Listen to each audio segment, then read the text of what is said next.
It's the same week I started, I wrote on a note card that said, nobody's going to give it to you, and it's still in my desk drawer. We're able to look at anybody in the world's raw carrier data and be able to tell them how much we can reduce their costs. We want you to not do it for me, not do it for us, do it for you. How do you feel like Indiana is doing when it comes to supporting founders and entrepreneurs?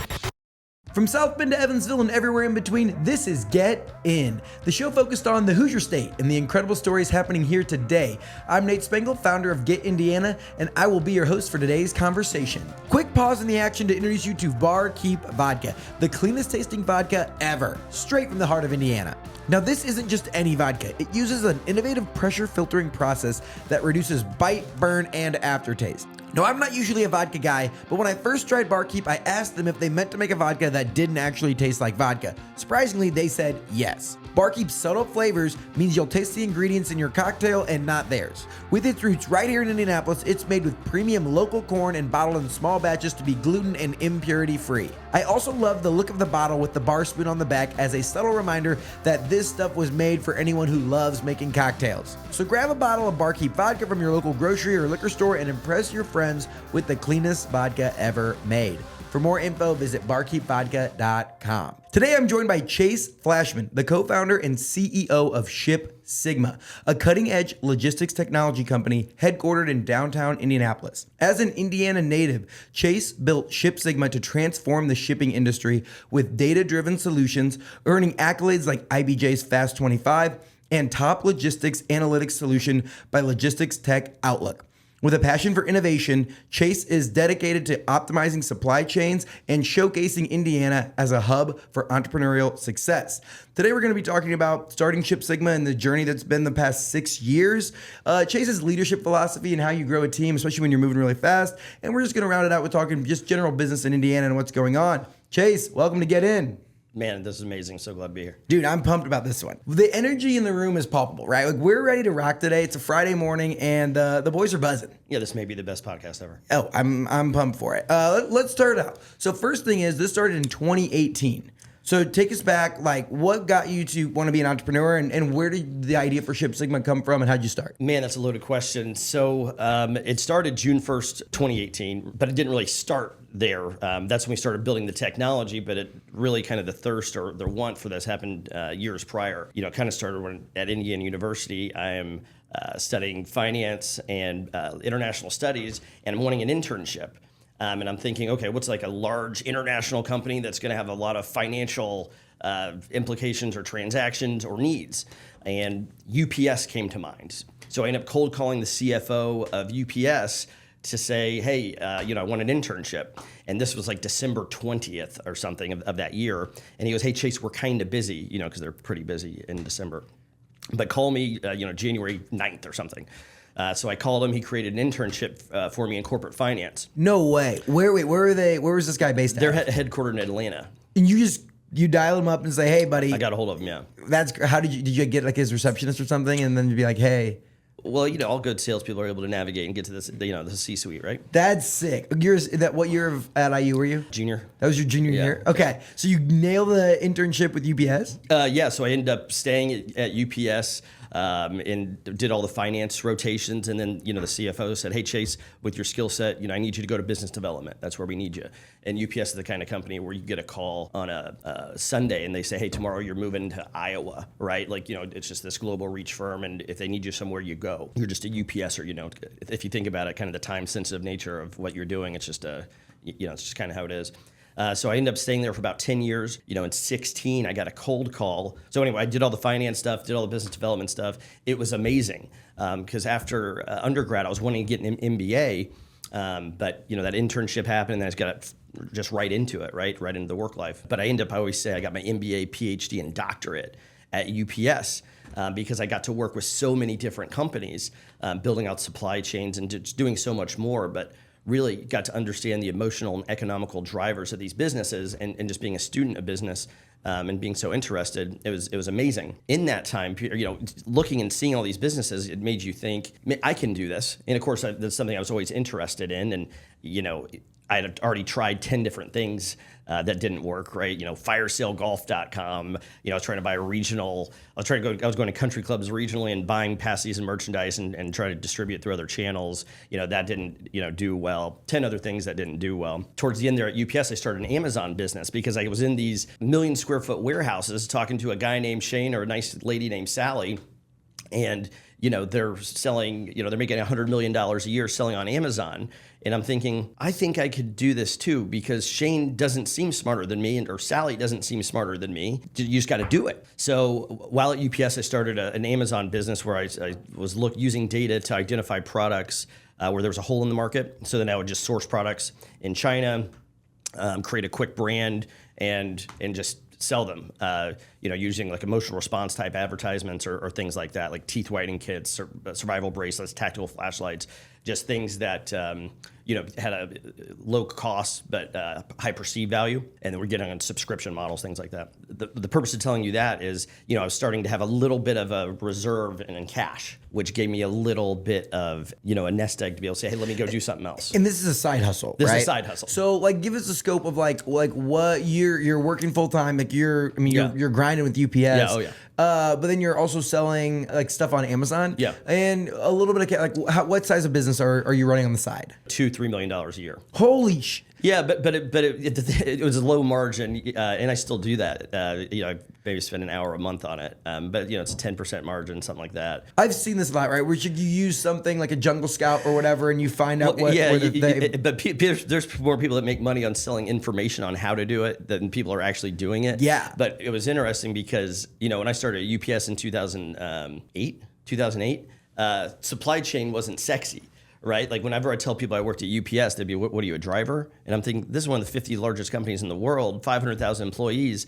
No, there's a lot going on, but supply chain quickly got sexy.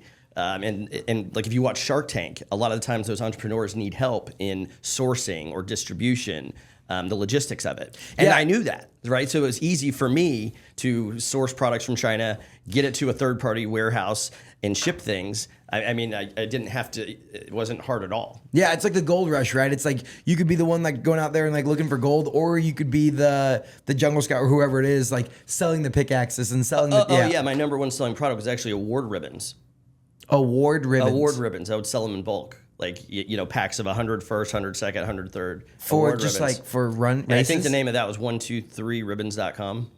123ribbons is it still I don't know. 123ribbons.com. Yeah. I love it. But you'd be able to do a But donation. it's there's just so much. If you're willing to go hustle and just a little bit, you could make some internet money pretty quickly. Whether you're a college senior or anyone. Anybody can do it. Anybody can do it. You And just there's have so to many want to. playbooks. You just have to do it. Yeah. Okay. So you're doing that. It's $2 million a year, low margin business, Yeah. but you start to see volume. Yeah. And I think that's a big perception, mind switch. When you run an Amazon store and you're seeing the millions on there, 1 million people are transacting with you, that's pretty crazy, right? It is crazy. Yeah, I guess if you think about it. And so you go from there, you're stacking some cash on the Yes. side, and then what gets you into ShipSigma? So I got a cold call. Man, this is getting better. So I get a cold call. It's from a company out in Emerald Isle, North Carolina. It's out there on the ocean, one of those Outer Bank spots. It's from an ex-UPS guy. And I looked up the company, and it's all these ex-UPS folks that had left a couple years prior. And they were a company that was helping high volume shippers reduce costs. So I signed an NDA and went out there to go see him. And I get in the parking lot, and there's Bentleys, Ferraris, all of these beautiful vehicles. And I'm thinking, these folks were at UPS 2 years ago. I had a higher position at that point than most of these people. What's going on here?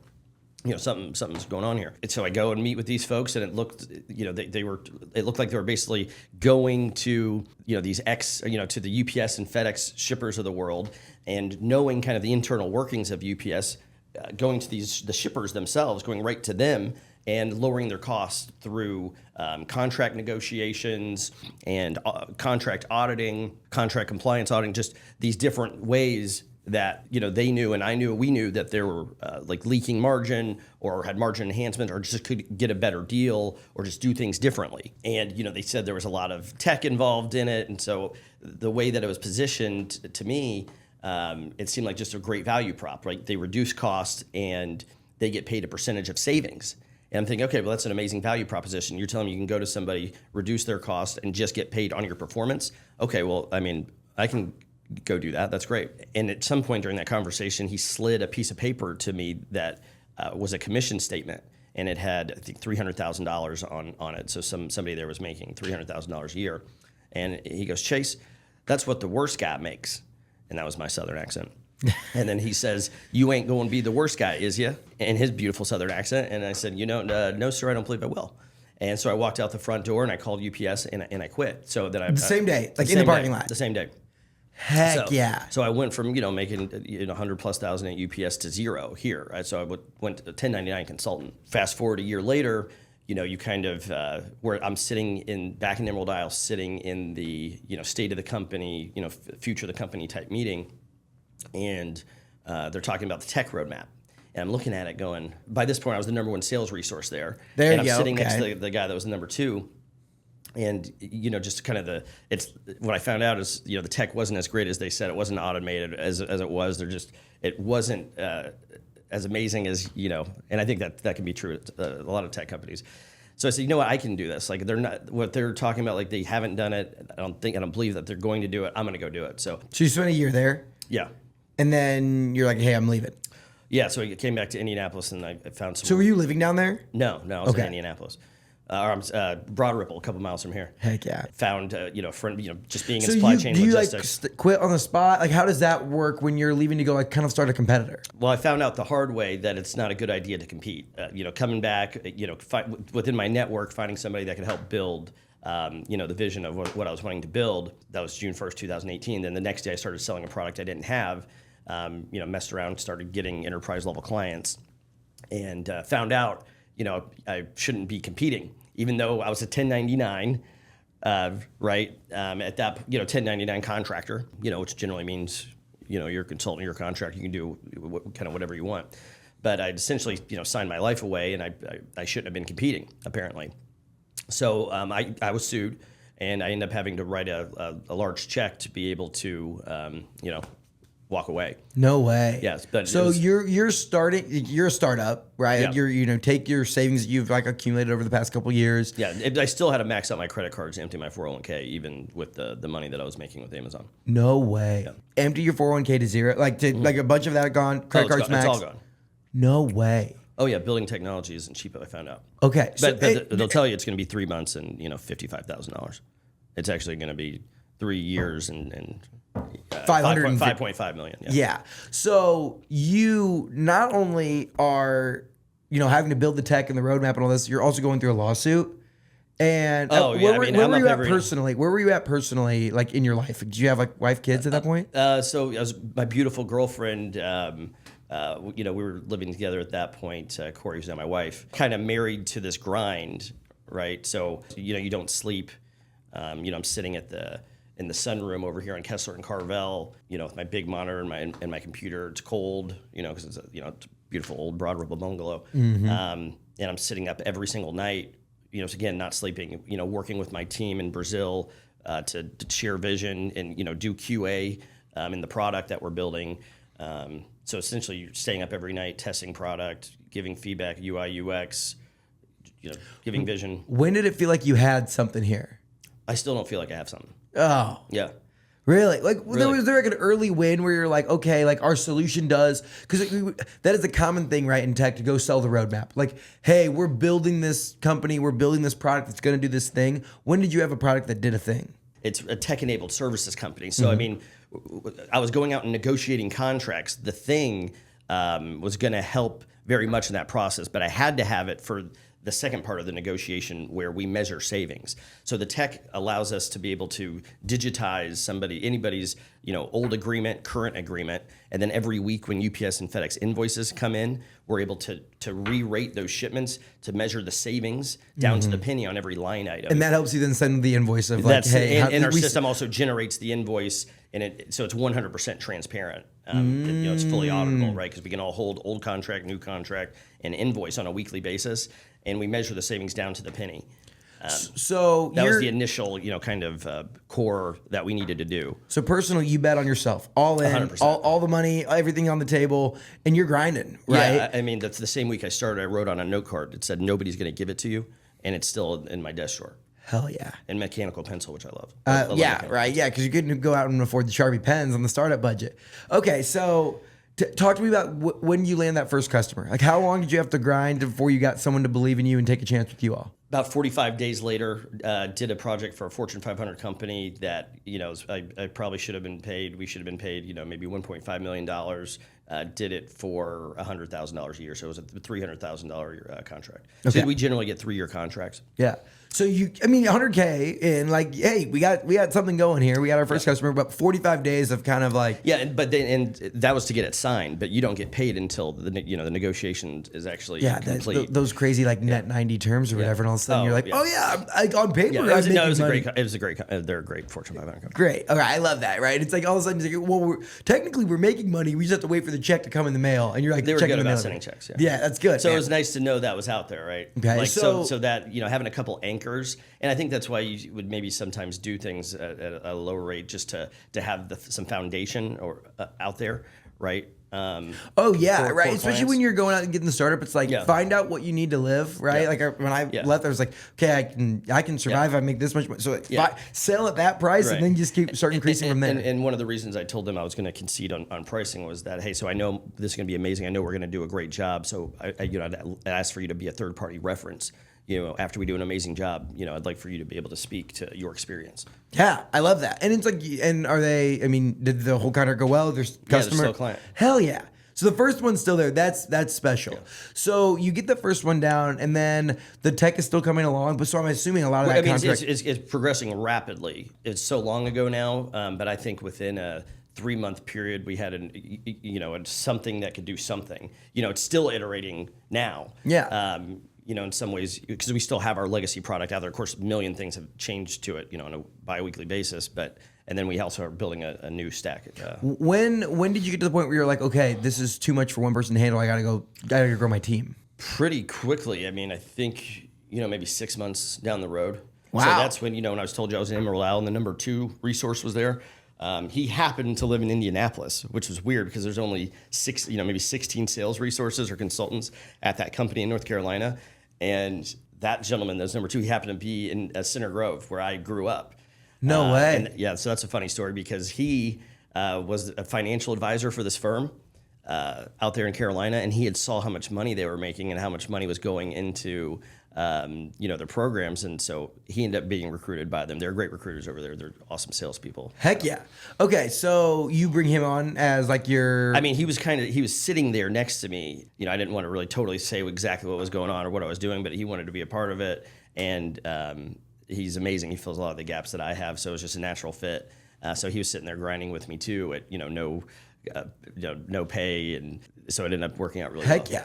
So you two get together, you're making it happen, and just keep growing. Like, give me a scale for revenue year one. 600,000 year one, and then it got over $1 million, and then it's 3 million, then 5 million, and then you just keep growing. Yeah, that's pretty sweet. I mean, then 600,000 is when you take that bet on entrepreneurship, you're like, hey man, we're rocking and rolling. Well, here. yeah, and what's nice about our business, like an Amazon business that you're doing 600,000, maybe you have 10% profit, but with our business, we have a 40% EBITDA margin. Not necessarily at the beginning with tech spend and all that, but as that more normalizes, we have a high margin. So you get rolling. When did you get like an office space? A friend of mine, was a financial advisor, had a space on the downtown, the corner of Michigan and Pennsylvania.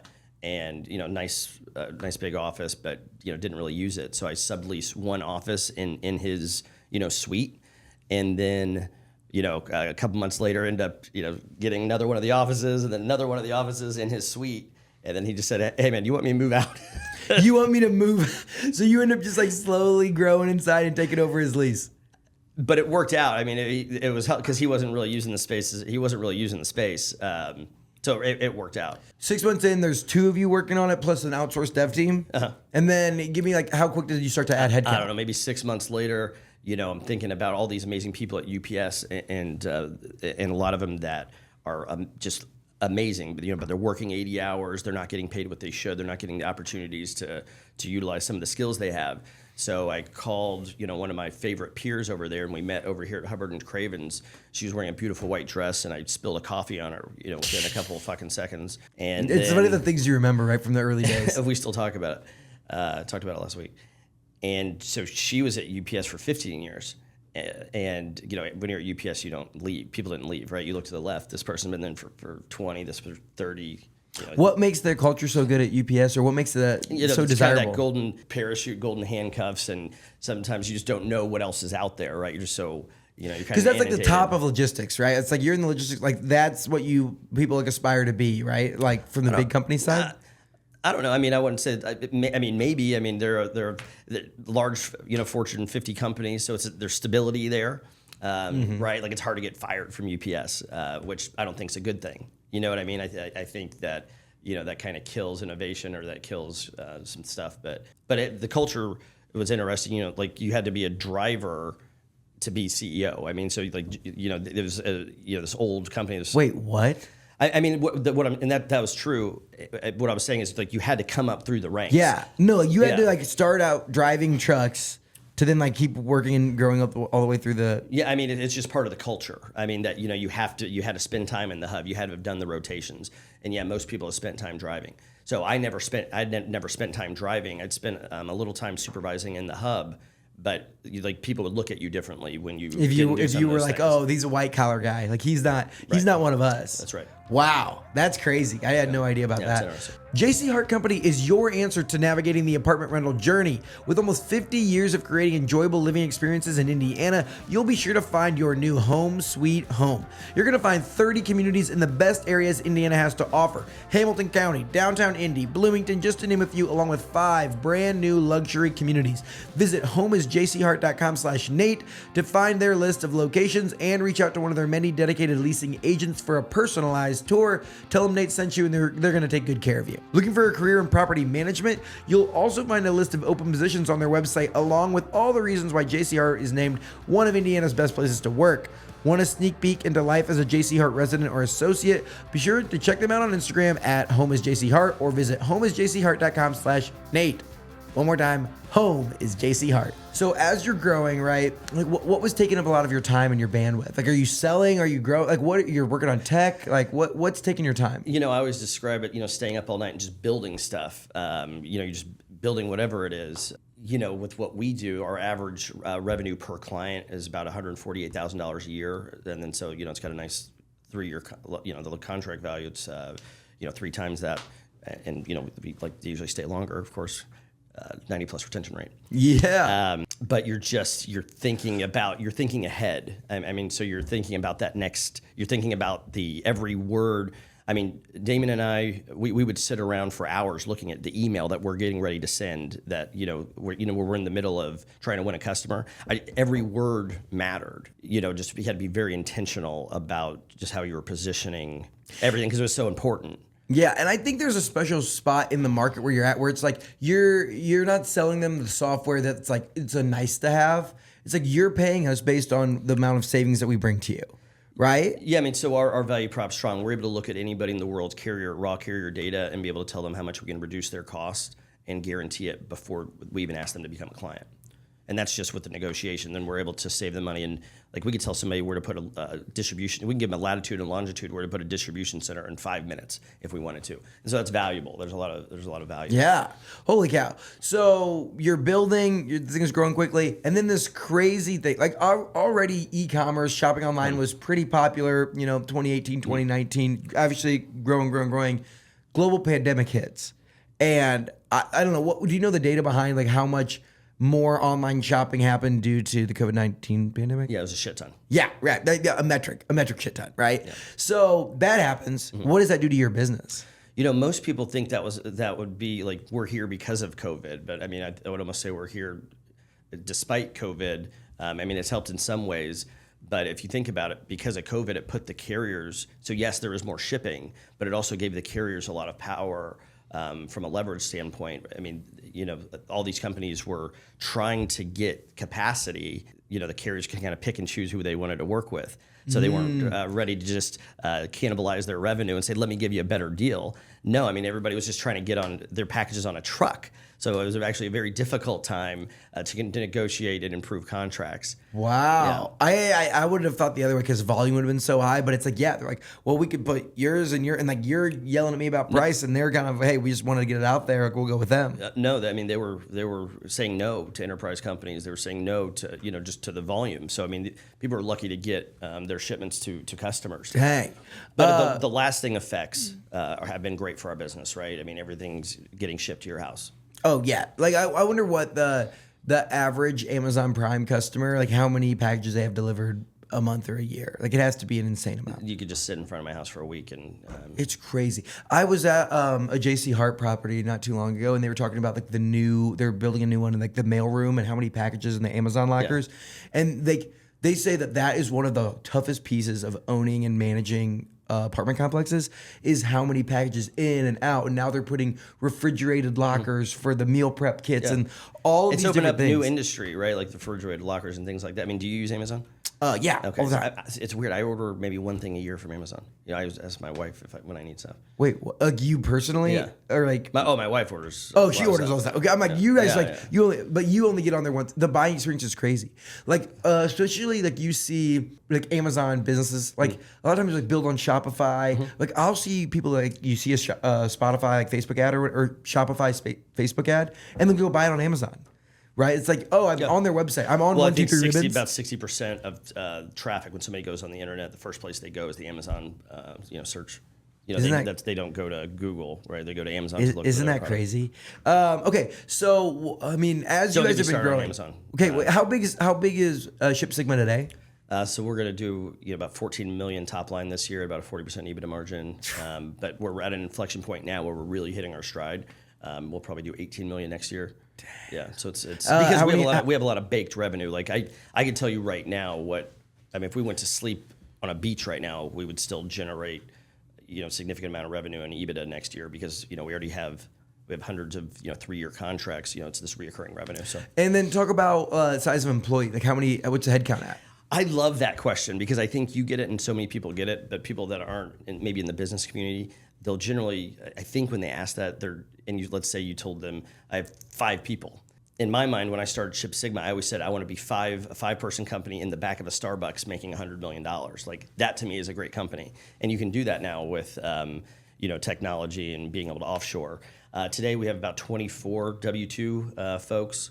That's crazy because there's like tech startups, that are, have 50 employees and doing 2 million revenue. I don't know how they do it because I always look at the numbers. I mean, I'm trying to do the math. I'm like, we're just in traditional like VC backed tech, like profit doesn't matter. Yeah. It's not about profit. It's about growth and top line revenue, ARR, all that fun stuff. Yeah, so we're lucky. So we were very intentional about building automations. I mean, if you think about the core of our product, it's accounting and finance. I mean, really, we're more accounting and finance and data analytics company. We don't ship anything. We use data to help high volume shippers in many ways, but a lot of the ways we help them is in accounting and finance. So has AI made any impacts in what you're doing? So we've always been using AI, right? We've been using bots and machine learning for. That's what's kind of the core of the stack that we have to use. We use a lot of using AI Selenium and cool. Scripts and bots and Python. That's pretty cool. And are you seeing that like the evolution of that happen even quicker every year with like product? It scares me to death. There's major headwinds because we've invested a significant amount of money in R&D over the years and proprietary technology and now I'm just worried about somebody going on ChatGPT and building code to something similar. Yeah, and everyone says it's like, oh yeah, we're an AI powered this or that, and it's like when you kind of get into the space, you can see like people who are actually building AI or just like put a fancy template over ChatGPT, and that's what you're thinking. Well, again, even though we're not a logistics company because we don't ship anything, you hear every 6 months there's this new freight tech, but it's all the same, freight transportation management systems, generally the same stuff. Man, okay, so you're growing, things are going crazy, but still pretty lean from like a headcount size, which Yeah, is and we incredible. can continue to grow at this rate, without really adding too many folks. We're very good at having a sales engine and digital automation, digital marketing engine, things like that. You max out the credit cards, you empty the 401k. When personally did you feel like you had a little bit of breathing room? Like when did you start to build some of that, like personal, take some of that off the table? Wasn't looking for money, didn't need money. In fact, you mentioned a little bit earlier, I've always been anti, the people that are going around with a PowerPoint presentation that haven't tried to do anything, don't have traction, haven't put something of themselves into it. But we were doing okay. And then I got a call from a local investment banker that said, hey, I've been doing some transactions with this group out in New York, Immigrant Bank, Immigrant Capital. So Immigrant Bank is the largest privately held bank in North America. It was bought by a billionaire in the late 80s. His name's Howard Milstein. Hey, I want you to meet these folks. He's talking about a billionaire, and his right-hand guy is a guy named Bob Nardelli, who was the ex-CEO of Home Depot and Chrysler, who was the guy under Jack Welch, who was one of the best CEOs ever at GE. Yeah. But Bob chose Jeffrey Emmett to run GE when he left, not Bob. So Bob left the next day and went to Home Depot. So I'm thinking, okay, those two, and then at that point I was all these Harvard MBAs that were part of the team. It was a small team, which I liked. And so, hey, they want to meet you. And by this time, a big reason why we were successful was actually partnering with private equity groups like HKW and here in town and others to go to portcos, their portfolio companies, to lower cost. Because when we lower cost in shipping, that money falls right to EBITDA. So, it's a cost reduction, right? So who loves cost reduction? Private equity does. So we partner now, 80+% of our clients are private equity backed firms across the country. And you like the direct referral where it's like, hey, you're the guy who writes the checks for the company. Introduces their CEO, their COO, their CFO, and well, of course they're going to let us do the analysis. And right, we identify savings. It's weird. It's hard for them to say no. So we saw major inroads there into private equity. So to meet these folks that had a lot of other connections in private equity and just thought that would be interesting. So we ended up having a conversation, talked for a couple hours. They ended up coming down to St. Elmo, I think, and giving us COVID. We signed an LOI a couple days later. We took some money off the table. They're a minority partner. Wow. Yeah. So okay. we took about $7 million. $7 million. And then you sold a piece of the company. About 23%. Yeah. Was that hard? It de-risked it a little bit. You were able to take a little bit of chips off the table, put some money back in your 401k, pay off the credit cards, and because you're still, even though the company is profitable, making money, you're still putting it all back in the company. You're putting money back in tech. That beautiful young lady who I met in the white dress I spilled coffee on, paying her a salary that we didn't really have. You have to. I always call it reaching. You have to reach. You're getting wealthy on paper. But yeah, I guess you could say that. But it's like you're not necessarily. I think a lot of people see that. It's like, oh, like you started this company that's growing really fast, and we've had a lot of people sitting there that's like, we were doing 10, 15, 20, $50 million in top line or whatever, but it's like, I wasn't taking home like a huge portion of that because we needed that money to hire more people, to build more stuff, to grow even bigger. Like, that's crazy. Yeah. Okay, so you meet with them, you go through that, you take some chips off the table. Yeah. For you personally, did you still have like the hunger, or were you like, oh, like we've kind of made it? You got a couple $1 million. That's such a great question, because that was the worst part of it. Looking at your bank account, and I look at it all the time, and it just like I hated it, despised it, because it did take away some of the hunger. And it's all, for me, it was all about the chase. It was all about the go get, right? It was like, but don't worry, I spent all that money, so I have to get more. Yeah, there you go, right? Yeah, but no, it does take away some. It does take away some of that. You lose some of your edge a little bit, and you have to. Now, I'll tell you this: when the funds were transferred, I didn't feel anything. Like, I didn't feel like we won or it was over. It was just that was hard. That was just kind of the step that it was. It was just one step to get to where we're trying to go. And I think this goes to like what the motivation is. Obviously, you're in business to make money and do that stuff, but it's like if the number one motivation is money, then it's like just sell the whole thing and get rid of it. Oh, right? That'd be really sad. I mean, maybe at the very beginning you're thinking about money, but like making $1 million, like being a person like grows a company, you're like, I made $1 million, like that's really cool. It turns into bringing the people that you used to work with into a better environment, having them make a lot more money, spending more time with their kids. Being able to develop as in business and as a person, and just growing and using the skill sets that have been kind of dormant because they're these Fortune 500 companies and aren't able to put their finger on something. That's what is the best I part mean, now. what's been the key to getting people to leave the safe, responsible job of UPS to come join you? I think it was selling the vision and the opportunity, but we don't really go grab folks from those companies anymore. Just like that. We got a couple of core. We have a couple of core people from UPS and FedEx that we have on our team, and so we're fine there. So then, what are you looking for when you're hiring people? The hunger. We look for people that are reaching. We look for people that are wanting more. People that are resilient, resourceful. They have to be entrepreneurial because they have to want to go get it. Right? They have to be committed to winning. Has that college junior called you and asked you for an internship yet? As who? As a college junior, has anyone found your phone number and hit you up? Yeah. And so I respect the hell out of that, right? So we met him, and he wouldn't leave us alone. And then now looking back on it, he was just kind of like me. So we ended up hiring him as an intern, and then he graduated, and then he called and wouldn't leave us alone.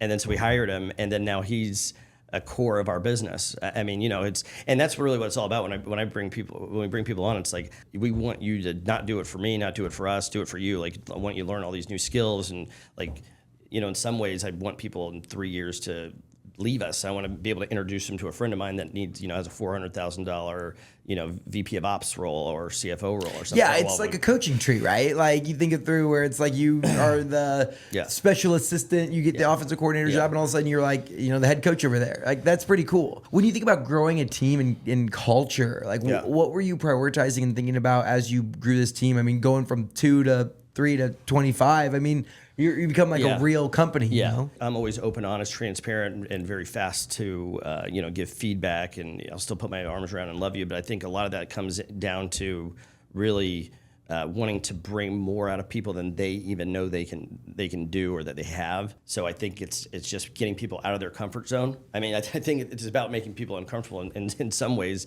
to get out of that comfort zone, to be better, to go to places where they don't know they can go. I mean, because that's kind of the philosophy in business. Like, it's when you hire, like early on when you're hiring somebody, but it's like, I don't know how I'm going to pay for them. We're going to get better because of them. So it's kind of betting on yourselves, having people go to places they didn't know they could. Who are some of the leaders or mentors that have influenced your leadership philosophy? Well, I'm going to go see one of them, Michael Crafton, next door here after this. I just see some amazing. I see like people like Michael Crafton and other people that are just amazing leaders. And what company is Michael Crafton with?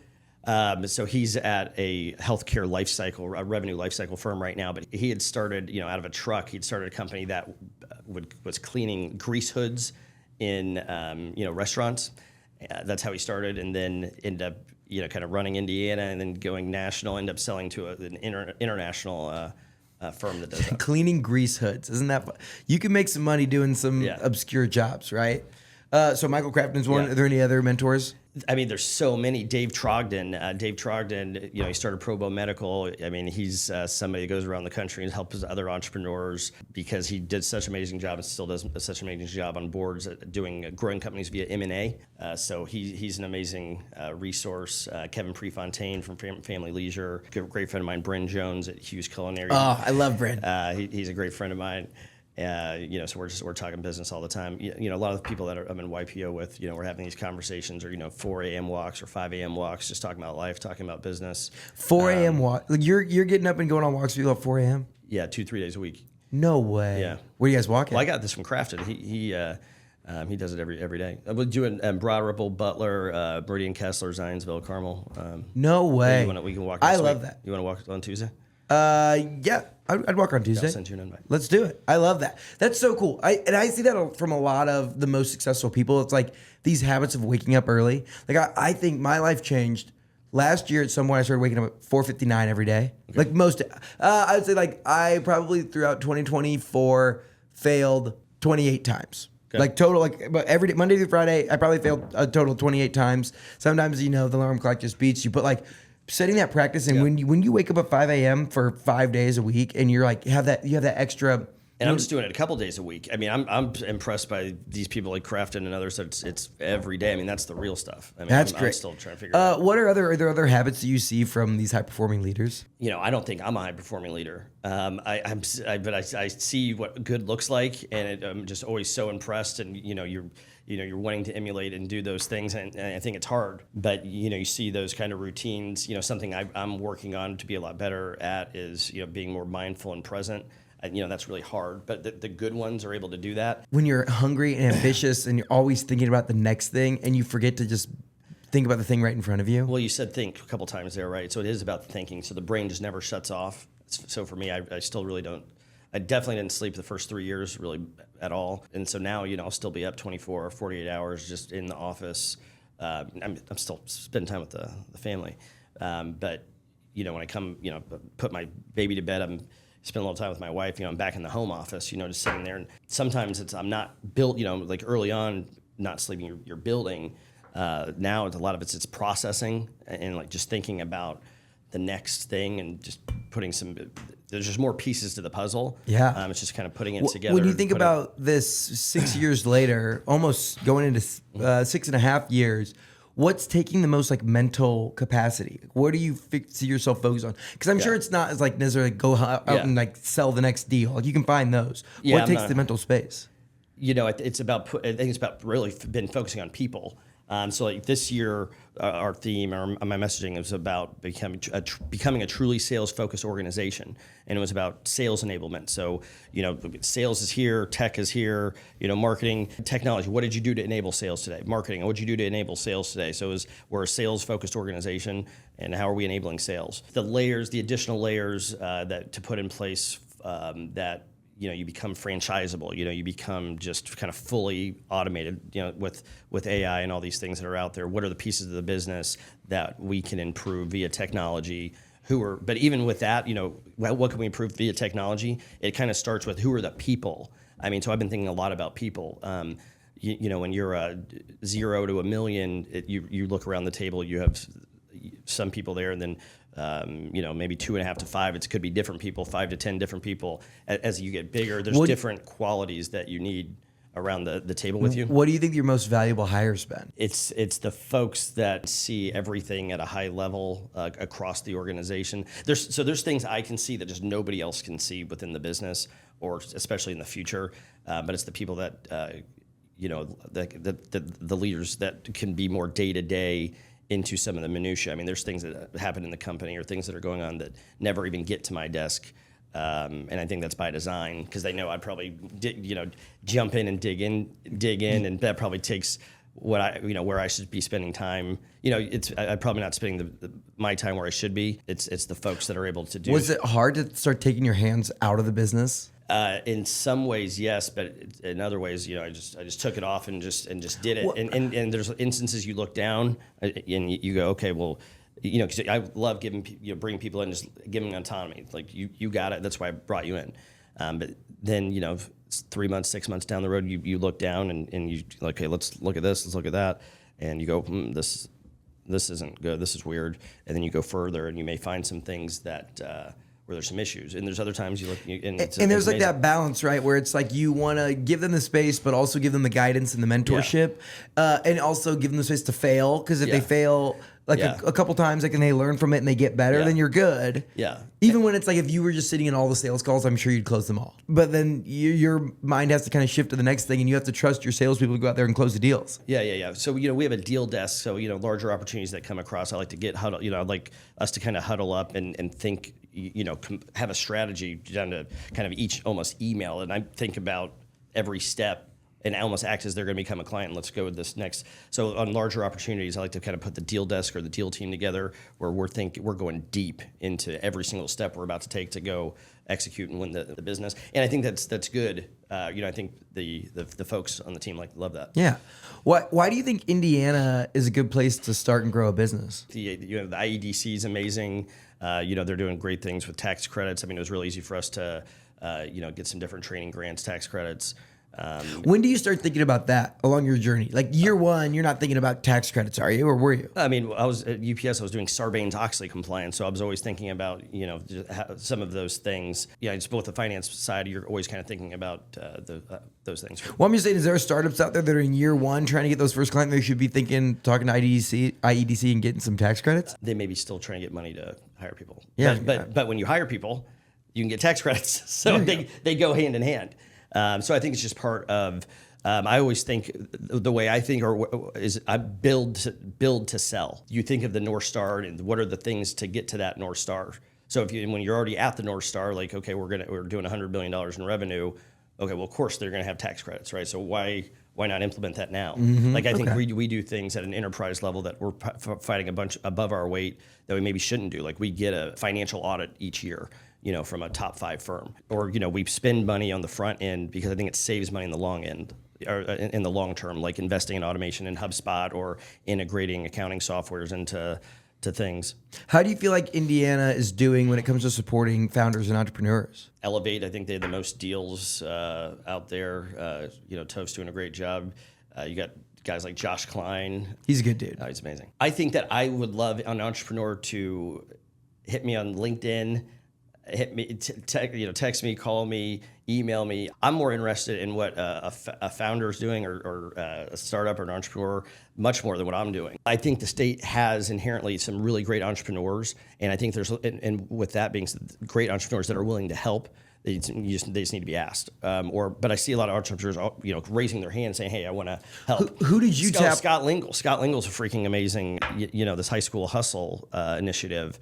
That I'm partnering with. Are you a part of it? Are you going to be a chairman? Grove. Oh yeah, chairman. Chairman of Senator Grove. I think that's what I'm called. Yeah, buddy. I got some presidents. It's a sweet organization. Yeah. Well, it's helping high schoolers start a side hustle and scale over $400. Freaking amazing. It's awesome. I love it. I'm Peter all in. Servas, freaking amazing. Yeah, there's some heavy hitters that are involved. I mean, Christian Anderson from High Alpha has been part of it and around that. I went to that one meetup and there's a ton of just really, really cool people. And that's kind of what triggered me to reach out to you on LinkedIn and ask you to come on the show. Yeah, I saw you there. Yeah. Okay. What do you think as a state? So not as like the government entity of state. You were hustling there. You did. Oh, yeah. I'm always, come on. Every day I'm hustling, buddy.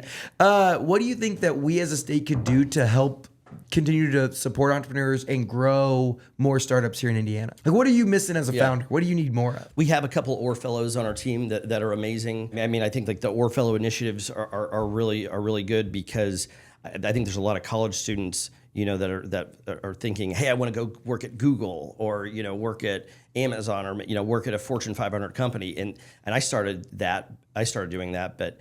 And I, like I said, I got my MBA, PhD, and doctorate doing that, but I don't think that's the best. I think students should be able to go to the entrepreneurial community and go to a startup, a scale up, because that's where they're going to learn the most and be able to make the most impact.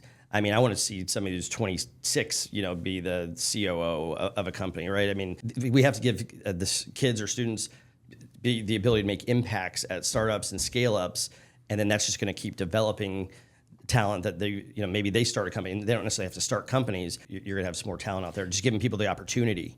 Oh, and I always say, I guess, the Orr Fellowship, I think they subsidize, what we pay folks. So I think, the scale ups or startups of the state can give scale ups or startups, more money to bring in top talent to keep them in Indiana and to pour back into them and develop them. I think that's a great initiative. I mean, I went through, so I was an Orr Fellow from 19 to 21. Yeah. It was amazing. And then from there I left and joined a startup. Folks, like whenever I hear Orr Fellow, and I think everybody else, you're thinking, okay, this is smart young lady or young man. Yeah, I mean, it's a prestigious org to be a part of, and it changed my life, honestly. And then from there I went and joined Powder Keg. I spent 3 years like in a sub 10 employee company, and you truly do get like that MBA, PhD, doctorate, the whole amazing experience. I mean, you were an entrepreneur there. Yes, legitimately. And not many places you get paid to be an entrepreneur and like learn how to grow a startup. It was crazy. At the Salesforce or the Lilly or wherever it is, you get good experiences, you get different experiences. But when it's like, hey, we got to figure out how to make money. Like our company, like we're not going to have jobs unless we figure out how to grow this company. It's just like another level. Changes your mentality. Yes, absolutely. I mean, I learned more the first year after leaving UPS than I ever learned there, about kind of logistics and supply chain. And, my horizons were broadened. Well, it's fun that you talk about Or Fellowship because this next question is brought to you by our friends at Or Fellowship. So they're a great organization here in Indiana, helping develop young business leaders across the state. So, Chase, what advice would you give to your 22-year-old self? I would say, look, UPS is great, and you're going to learn some stuff there. Maybe you do go there for a couple of years and learn what Fortune 500, Fortune 50 are doing. Go take a risk and go work at a startup, go work at a scale up, and somewhere where you can see, and because you're entrepreneurial, right? And you're interested in those things, but how entrepreneurial are you allowed to be at UPS or these larger companies? So go somewhere where you're going to matter. You're going to have a fingerprint on the business. You're going to see the impact that you're making within the organization. You'll kind of see how it all comes together. Hey, Chase, at this large company, you're going to be sitting in finance or sitting in BD, but you don't see how the puzzle pieces come together and they all work or intermingle. So it's just interesting to see that orchestration. It's fascinating. I think that anyone who's an aspiring entrepreneur and wants to be an entrepreneur, it's find yourself in a company where your presence matters and makes an impact, right? The stock 100%. At UPS, if 24-year-old Chase doesn't show up, the stock's not dropping.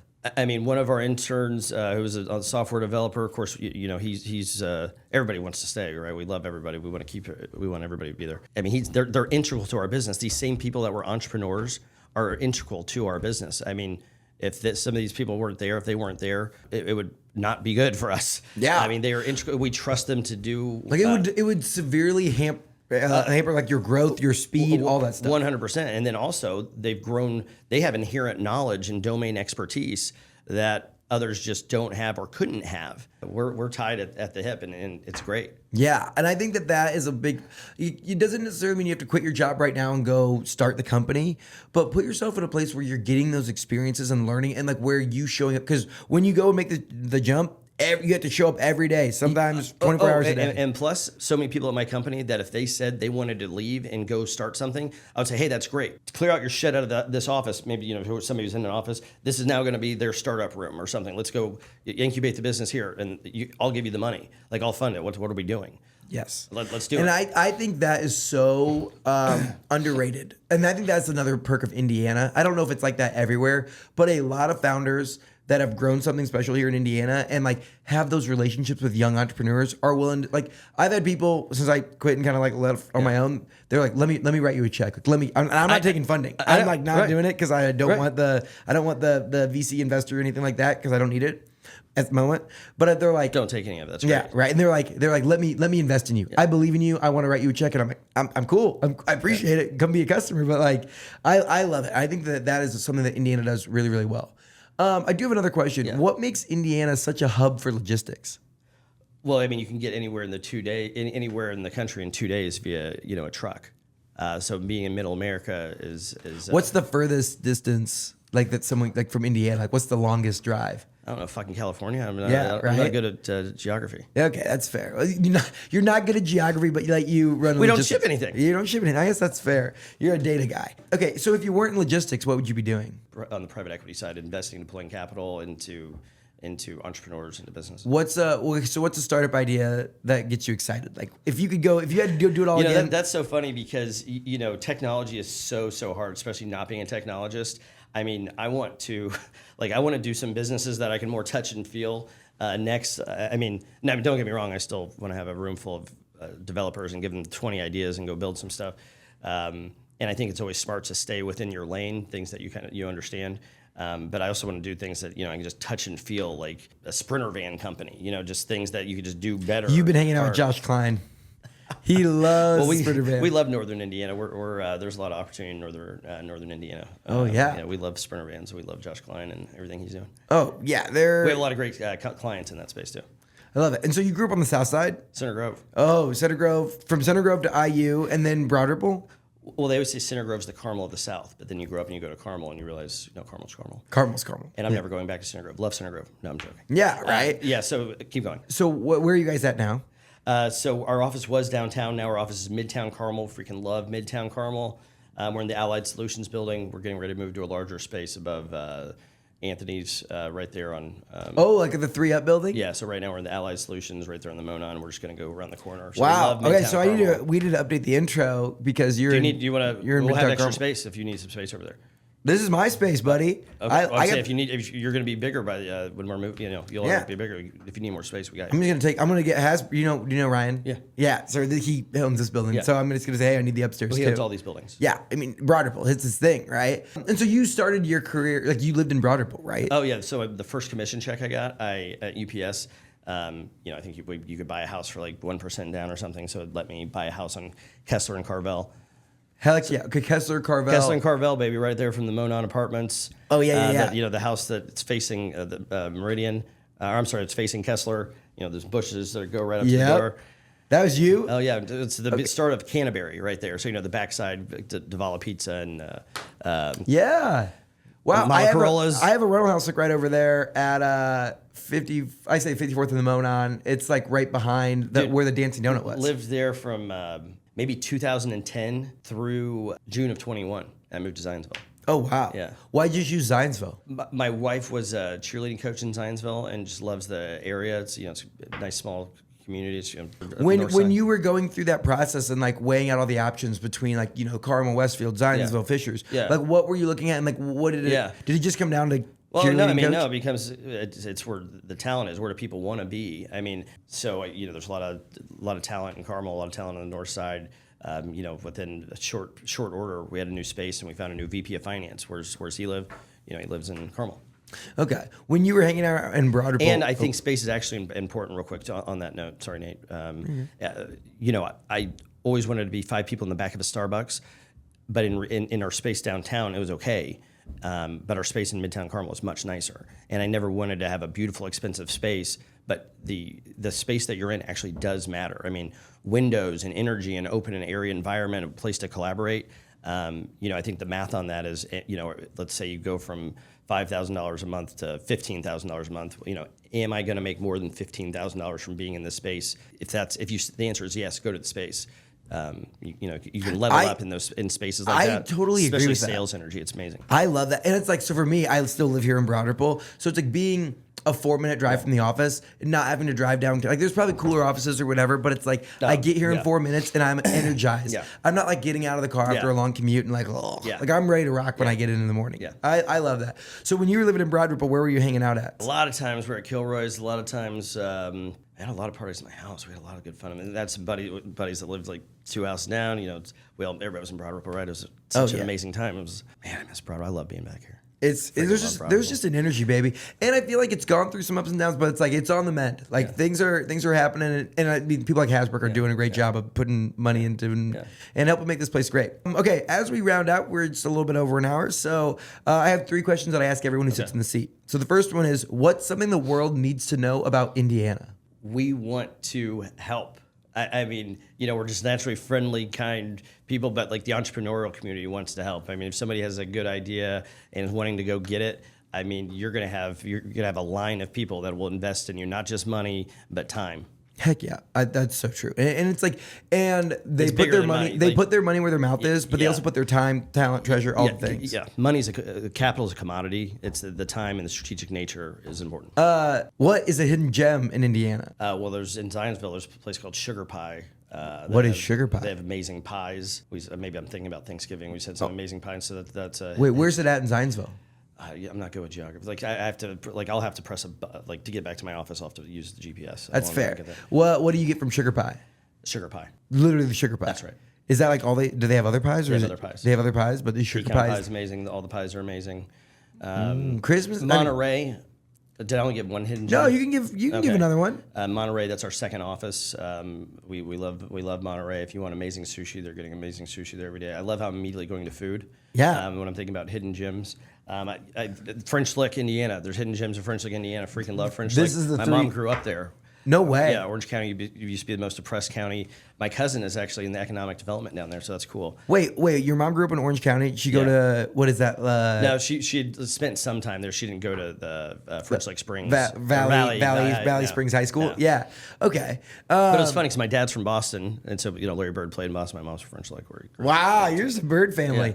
Man, okay, so we had sugar pies, I don't know if it's plural. I'm going to go with pie. my sugar pie, My sugar pie. my sugar My pie sugar pie. in Zionsville. Go to My Sugar Pie. Go to Monterey. Go to Savor.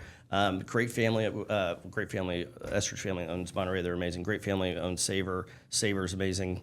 And you can ship the my sugar pies. Like they We have, actually have a lot of companies in the food and beverage. Like Celsius is a client. No way. We have a lot of food. Do you have like a partnership with them? Like you have the office stacked up with Celsius? Well, one of the main reasons we've grown is just through partnerships. No, we're not like a sponsor or anything, but they need to pay us more money. We need to pay them more money. Or something. Yeah, you need to just like, hey, we're coming to negotiate contract terms next year, and you're going to pay us, but we'd also like to take a portion of that in product. Well, so I'm not on social media. LinkedIn's my Facebook, but I know Celsius has been blowing up through strategic influencer and Crazy. Celsius last year has been, maybe the last 2 years have been wild. It's like the healthy, cool energy drink. It's like if energy drinks were cool, not Monster and like Marble Red. And we've been drinking Celsius before they were a client.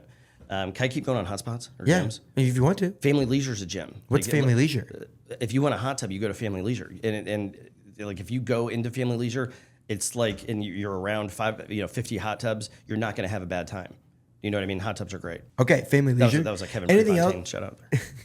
Anything else? Like when it comes to Indiana, like, you grow this company, you sell a piece of it, you got some money, you could go anywhere, you could vacation, you could do all this stuff, like, but you're still here, you're doing a podcast in Broad Ripple, building a company in Indiana. What keeps you here? Friends, relationships. I mean, what is it? Your network is your net worth or something like that. And it's not about money. It's just about, being able to lean on other people that are going through the same things you are, and people kind of maybe talking you off the ledge, or, going through some of the challenges you may be having and have similar challenges that you're able to have those therapy sessions with, committed to, our people and making sure that they're all continuing to be invested in and go to the next level. I love it. I think that's a common answer for people that are growing their career. Yeah, I mean, a lot of people may have a house somewhere else, but they'll still spend a ton of time here. Final question. Who's a Hoosier that we need to keep on our radar? Someone who's doing big things. There's a young entrepreneur that I've been helping a little bit. His name's Ben Brooks. He's from Carmel. He's doing some. He's kind of a full stack guy, technologist, good sales guy. But I think he's doing some stuff in healthcare that's interesting. What's the company? It's just a couple different entities. But Ben Brooks. But speaking of health, Scott Lingle, Scott Lingle, he spends so much time. Actually, the ripple effects of the things he's doing in the entrepreneurial community are just freaking amazing. So if you don't know Scott Lingle, you may know him just from some of the things that he's doing in the entrepreneurial community, but you may not know his name. But when you're about to see, I think, a ton of entrepreneurs coming up that, Scott Lingle, it's from like the Scott Lingle tree. And Peter Schvoss, they're partnered very much so. Yeah, So that's High School Hustle. Yeah. And he runs Remodel Health. Yeah. They've been doing some amazing stuff. Go back. We had an episode with Austin and Scott, maybe a year ago. Yeah. It's a really good listen. So. And, I keep an eye on Dave Trogdon. Don't sleep on Dave Trogdon. He's out there in the wings doing his thing on boards and stuff like that. But I feel like he's got an itch at some point where he may just come out and just. I need to get him on the pod. I don't know. I can just see him just doing something epic again. I'd love to see him doing something. Michael Crafton. You don't know Michael Crafton? No. 10:45. I'm gonna go see him. Can you come over there at 10:45? It's okay if you can. You need to have him on here. He's like my guru. Where's he at? What's the company? It's so in the corner. Is it Chaos? It's the Chaos. He put up that Chaos sign, but that's not actually the name of the company. Oh. But he said that's I was so. I was actually met him, and I was walking down the street, and I saw the sign. It was the day it went up. I was like, "What the hell's this sign?" And I guess he was like, "Yeah, I just put it up." I was like, "This is great. They're gonna love this." We need to figure out what that is. You got to meet with anybody who puts a Chaos sign. Yeah, on absolutely. The corner of Broad Well, hey Chase, thank you for coming on. Appreciate you. This was fun. We'll be sure to check back in as you guys keep growing, and when you hit that 20 million mark, that's gonna be fun, man. Yeah. Keep up the great work, and we'll talk to you soon. Thanks. Thank you for listening to this episode of Get In. If you like what you heard, make sure you leave us a review wherever you listen to podcasts. This show is made possible by our friends up at Sweetwater. Whether you're looking to start a podcast or take your content to the next level, click the link in the description to see all of my gear recommendations at sweetwater.com. If you want a behind the scenes look at everything we're doing across the state, make sure you follow me on Instagram and TikTok at Nate Spangle. Thank you so much for listening and being part of what makes the Hoosier State great. We'll see you next time here on Get In.